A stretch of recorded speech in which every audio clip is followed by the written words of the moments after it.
Nacho Figueras and Prince Harry's Polo pals slam his Netflix show as tacky and cringy. What happened?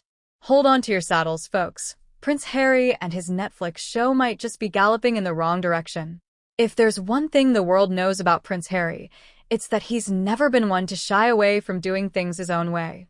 From stepping down as a senior royal to his highly publicized Netflix documentary, Harry and Meghan, it seems that the Duke of Sussex has had more headlines than a celebrity tabloid.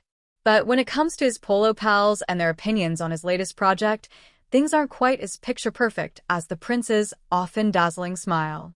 In fact, it seems Prince Harry's royal pals, particularly his close friend Nacho Figueras, might have some beef with his new show. They think it's tacky and maybe a little cringy. So, what exactly did Harry's Polo friend say? And why is a Netflix show that should have been a slam dunk leaving such a sour taste? Let's break it down, and trust me, you'll want to stick around for the twist at the end. The unexpected criticism. Polo pals speak out. It was supposed to be a feel-good, behind-the-scenes documentary-style show that would give viewers an inside look at the life of Prince Harry and his Polo pals.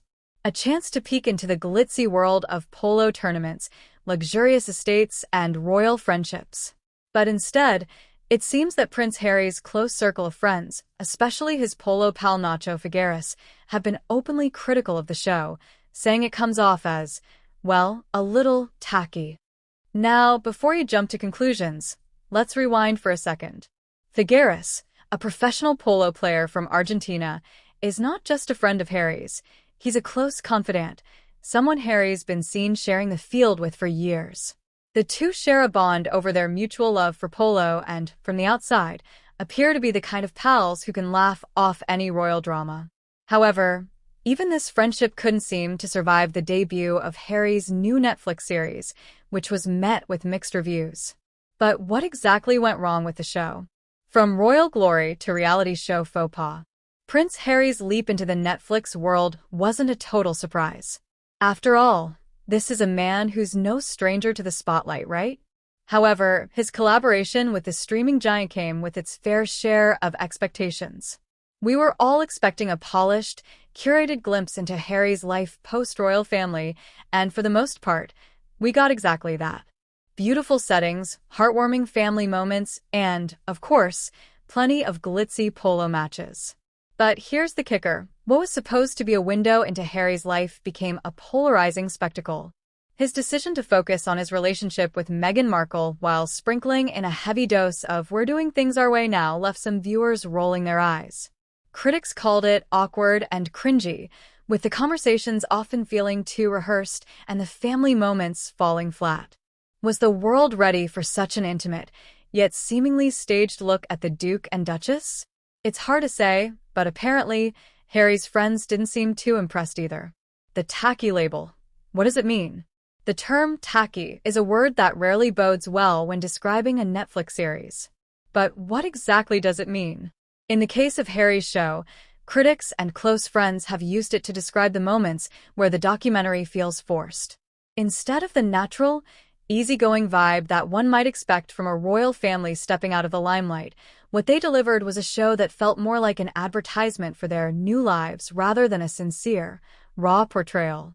The tacky moments were often associated with the overproduction, the over-reliance on staged emotions, and the sense that Harry and Meghan were trying too hard to make the audience believe they were living the freer life they promised post-Megxit. Perhaps the most awkward scenes were the ones where Meghan and Harry try to share personal moments, but the overly produced backdrop just doesn't hit the mark. It's almost as if the royal couple were performing for the cameras, rather than living their lives authentically. Figueras' disappointment. More than just a friend? When Harry's closest pals, including Polo mate Nacho Figueras, started to voice their disappointment, things took an even more interesting turn. In interviews, Figueras, who's usually the life of the Polo party and a friendly face at Harry's charity events, didn't hold back. Figueras is said to have commented that he found the show to be a bit too much, adding that he couldn't really see his friend as the genuine, unpretentious guy he's always been. It's like watching a reality show where everything is about what's next, but not what's real, he said. Now, here's where it gets juicy. Figueras' comments didn't just spark debates between royal insiders. The internet went wild with theories. Was he talking about his friend's persona, or was this an attempt to maintain his own brand of royal authenticity? After all, Figueras is known for his own charitable endeavors and has worked tirelessly to preserve the authenticity of the Polo world. Could he be distancing himself from a friend he views as losing touch with his roots? What did the show really miss? One of the biggest complaints from Figueras and other critics is that Harry and Meghan missed an opportunity to portray a genuine royal transition. Instead, the focus on luxury and escaping royal life felt more like a facade. What could have been a moving narrative about stepping away from tradition and forging a new path for oneself felt more like a sales pitch. Here's a challenge. Think about the last time you watched a documentary about someone famous. What made it feel real? Was it the rawness, the unscripted moments, or was it the chance to see the vulnerable side of the person behind the fame? That's the key here. Viewers didn't want to see an overproduced lifestyle. They wanted to see a real transformation. The larger picture. What does this mean for Harry's future? As Prince Harry's Netflix series continues to be critiqued, the question remains, what's next for him and his family in the media spotlight? Will they stick with the Hollywood glam, or is there a deeper, more authentic story that's waiting to be told? Can Harry return to his roots, leaving behind the forced glamour, and focus on what truly matters to him, making a difference in the world? Harry's journey is far from over. There's no doubt that his post-royal life will continue to evolve in unexpected ways. What will the next chapter hold? Can Harry regain the authenticity that seems to have slipped away from the spotlight, or is this the world we'll see him in going forward? The takeaway: what can we learn from Harry's tacky show? While it's easy to laugh at the cringeworthy moments and tacky overproduction of Harry's Netflix series, there's an important lesson here for all of us. Whether you're famous or not, authenticity matters. People crave real stories, real connections, and real people. This show's downfall isn't just about bad production. It's about the missed opportunity to truly connect with an audience. Here's your takeaway. If you want to make an impact, whether it's through media, your business, or your personal life, keep it real. Don't be afraid to show the messiness, the imperfections, and the authentic side of who you are. The world has enough polished, picture-perfect facades. What people really want is something they can connect with. The more real you are, the more people will resonate with you. So, what's your take on Prince Harry's Netflix show? Do you think it missed the mark, or did it hit just the right note for fans of the royal family? We want to hear your thoughts. Share your opinions in the comments, and let's discuss whether authenticity can ever truly shine in a world that's obsessed with perfection. The royal reality. What's behind the curtains of fame? As the drama around Harry's Netflix show continues to unfold, there's one glaring takeaway that we can all learn from. Fame doesn't guarantee success, and sometimes, stepping away from tradition can be more difficult than anyone anticipates. Prince Harry and Meghan Markle's decision to leave behind royal life was supposed to represent freedom, but instead, it opened the floodgates for a different kind of pressure. In their quest to live life on their own terms, they've entered a world of media scrutiny that, ironically, might be just as suffocating as royal life ever was. And Harry's close friend, Nacho Figueras, isn't the only one who feels this way. Many fans of the royal family have expressed disappointment, feeling that the documentary didn't offer the insight they hoped for. Instead of a raw, real portrait of the couple's journey, the show often felt like a staged performance, something too polished and too scripted for viewers to connect with emotionally. So, what does this all mean for Harry's future in Hollywood?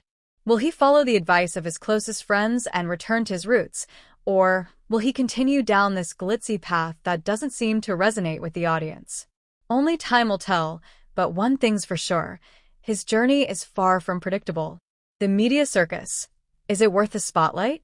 It's easy to assume that Harry's move to the US was a pursuit of peace and privacy. After all, what more could a royal want than to escape the constant media glare? But the truth is, fame can be just as dangerous as the palace walls. The moment you step into the public eye, you become part of a circus, whether you want to or not. And for Harry, this spotlight has only intensified since he left his royal duties behind. What's even more interesting is that many people have pointed out that Harry might actually miss the attention. In interviews and moments of reflection, it seems that the Duke of Sussex is torn between the privacy he sought and the ever-present need for visibility. Can he ever truly step away from the spotlight? Or is he destined to forever be a figure that the public watches, critiques, and sometimes mocks? The lessons we can all take from Harry's high-profile failures. Now, let's take a moment to reflect on some lessons that can be learned from this whole media spectacle. Sure, it's easy to criticize Harry and Meghan for not getting their Netflix show right, but let's not forget that the most important thing we can do is learn from the mistakes of others. Here's what we can all take away. 1. Authenticity wins. Whether you're a celebrity or just someone trying to get ahead in life, being authentic always wins. People can spot a fake from a mile away, and no amount of glossy editing or high-end production can hide that. So, if you're working on something, whether it's a project, a presentation, or a personal brand, make sure it reflects who you truly are. The world has enough polished, soulless content. What it really needs are people who can show their true selves without the need for filters. 2. Reputation is everything. For celebrities, reputation is often a double-edged sword. On one hand, it can open doors and secure endorsements. On the other, it can also lead to intense public scrutiny. If Harry's experience shows us anything, it's that once you've built a reputation, it can be incredibly difficult to reshape it. Harry and Meghan's decision to be vulnerable and open about their royal exit was bold, but it also made them public figures in a new light. They've traded one type of attention for another, one that might not be as flattering. 3. Don't be afraid to reevaluate your path, even if you've made big decisions, whether they're career-related or personal.